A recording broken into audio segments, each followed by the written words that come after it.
Татарстан Дәүләт Советының 29-нчы утырышы узды. Көн тәртибенә президиум карары нигезендә 20 мәсьәлә кертелгән иде. Тулырак хәбәрчеләребез дәвам итә. Утырышта төп мәсьәләләрнең берсе гавами хакимиятның бердәм системасында җирле үзидарә оештыруның гомуми принциплары турында федераль закон проектына төзәтмәләр пакетын карау булды. Татарстан Дәүләт Советының профильле парламент комитеты башлыгы Альберт Хәбибуллин төзәтмәләрнең иң мөһимнәре турында сөйләде. Бүгенге булган үзидарә җирлекләрдә булган кадрлар сакланып калырга тиеш. Бер генә безнеңчә безнең күзлектән караганда менә бу депутатлар булмау ниндидер кыенлык китермәс микән халык белән эшләгәндә һәм менә бу элемтәләр булган элемтәләрне үзмәсен дип менә ул нәрсәләр бурчый.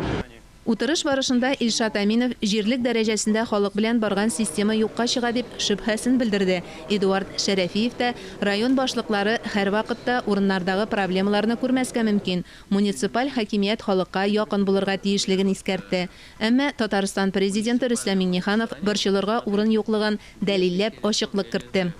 Там вся наша инфраструктура, она сохранится. Те люди, которые работают в части с населением, они будут наделены полномочиями. Вот наша программа и обеспечение транспортом, цифровизация, вся она сохранится.